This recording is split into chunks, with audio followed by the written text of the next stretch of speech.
Karibuni wapenzi watazamaji wa Kibenge TV, tunawasalimuni popote mlipo, na kwa mara nyingine tena tunawaleteheni awamu ya pili ya habari za matukio ya kila siku yanayoendelea katika nchi yetu ya Jamhuri ya Kidemokrasia ya Kongo.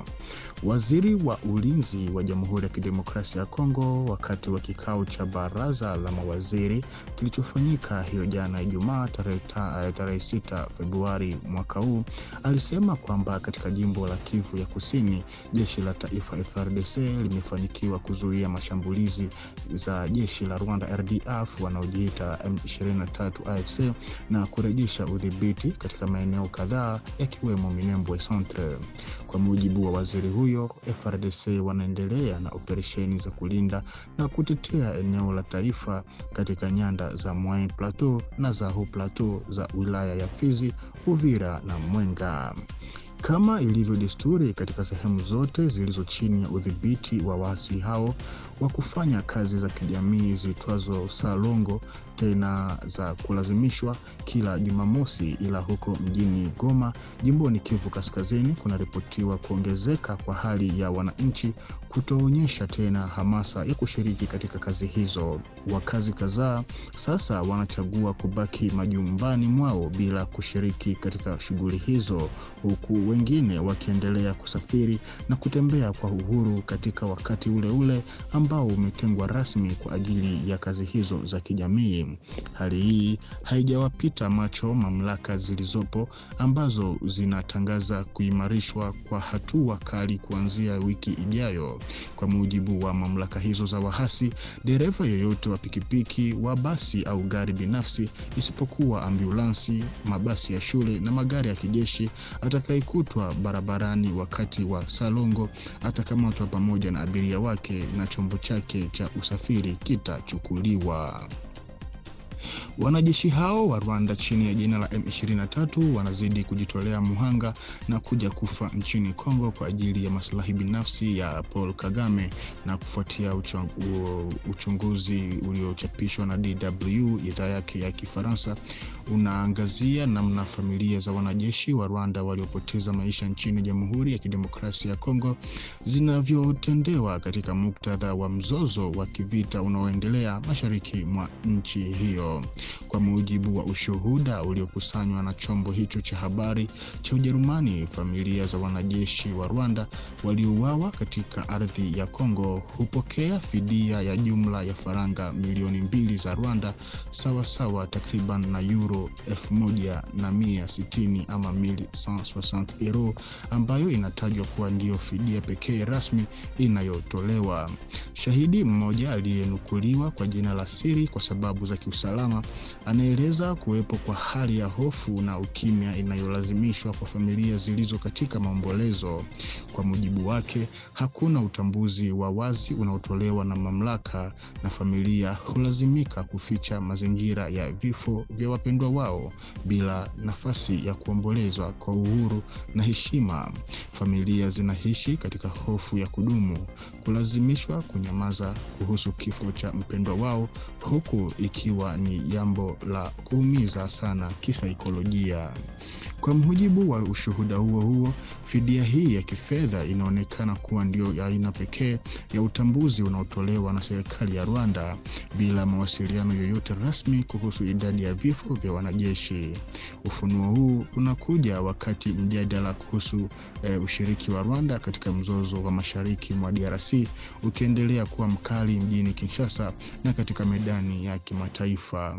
Wakati huo katika jimbo la Kivu ya Kusini, vyanzo vya ndani vinaripoti kwamba huko Luanga katika wilaya ya Uvira, zaidi ya miili 500 ya wanajeshi wa Rwanda RDF inadaiwa kuzikwa baada ya kuondolewa kwa majeshi hao katika eneo hilo kufuatia siku 3 za operesheni zilizoendeshwa na kikosi cha Hibu cha jeshi la taifa FARDC.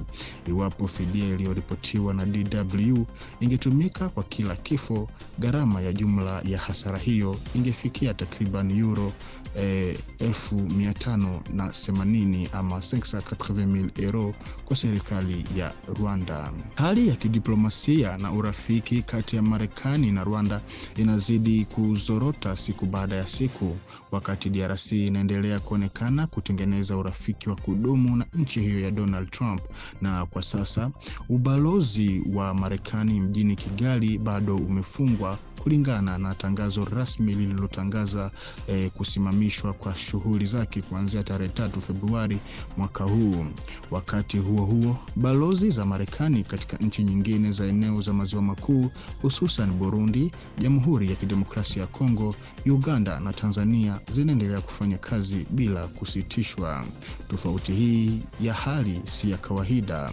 Wakati Rwanda inakabiliwa na shinikizo kubwa la kimataifa, uangalizi mkali zaidi kutoka bunge la Marekani Congress, pamoja na maswali yanayoendelea kuhusu jukumu lake katika mzozo wa mashariki mwa DRC. Kigali inaonekana kuingia taratibu katika upweke wa kidiplomasia, ili hali majirani zake wanaendelea kudumisha mahusiano ya kawaida ya kidiplomasia. Katika mienendo ya kidiplomasia, maamuzi ya kufungua au kufunga balozi mara nyingi hutoa ujumbe mzito zaidi kuliko taarifa rasmi.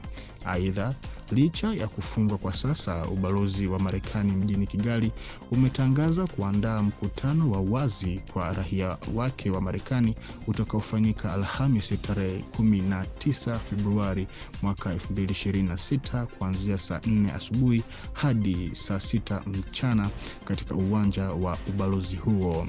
Katika mkutano huo, kaimu balozi ama charge d'affaires John Armiger atawahutubia washiriki, huku wafanyakazi wa ubalozi wakitoa taarifa kuhusu huduma za kibalozi, usalama, afya pamoja na shughuli za Peace Corps. Na tujelekeze mjini Washington, ambako katika ziara yake nchini Marekani, Rais wa Jamhuri ya Kidemokrasia ya Kongo Felix Antoine Tshisekedi Chilombo alikutana na wajumbe wa wanachama wa Jumuiya ya Banyamulenge wanaoishi nchini humo. Hatua hii ni sehemu ya mkakati mpana wa mashauriano na diaspora ya Kongo, ambayo mamlaka zinaona kuwa mshirika muhimu katika kuimarisha amani na mshikamano wa kitaifa. Kwa mujibu wa chanzo kilicho karibu na ikulu ya rais wa Kongo, mkuu wa taifa alitumia mazungumzo hayo kuthibitisha upya dhamira yake ya kuimarisha kuishi kwa amani kati ya jamii zote za nchi.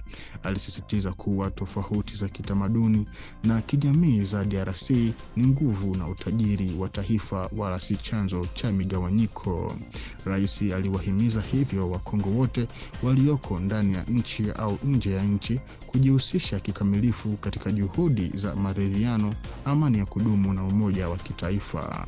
Kwa upande wao, wajumbe wa Jumuiya ya Banyamulenge walipongeza hatua hiyo ya ufunguzi na mazungumzo, na wakaonyesha mshikamano wao kwa uadilifu wa mipaka na umoja wa DRC. Walithibitisha tena kuunga mkono juhudi za taasisi za kitaifa zinazolenga kukuza kuishi kwa amani, huku wakiahidi kupinga jaribio lolote la kuyumbisha au kudanganya linaloweza kudhuru nchi. Mkutano huu unaonesha nia ya mamlaka ya Kongo ya kuyahusisha makundi yote ya taifa, ikiwemo diaspora, katika kutafuta suluhisho endelevu kwa changamoto za kiusalama na kijamii kwa misingi ya ujumuishaji na uwajibikaji wa pamoja. Aidha, bado mjini Washington, ujumbe wa Kongo ulioundwa na wawakilishi wa muungano wa rais na sehemu ya upinzani ulifanya mazungumzo na seneta wa chama cha Republican Mike Rounds, mwakilishi wa jimbo la South Dakota, katika muktadha wa majadiliano ya kisiasa na kidiplomasia yanayoendelea.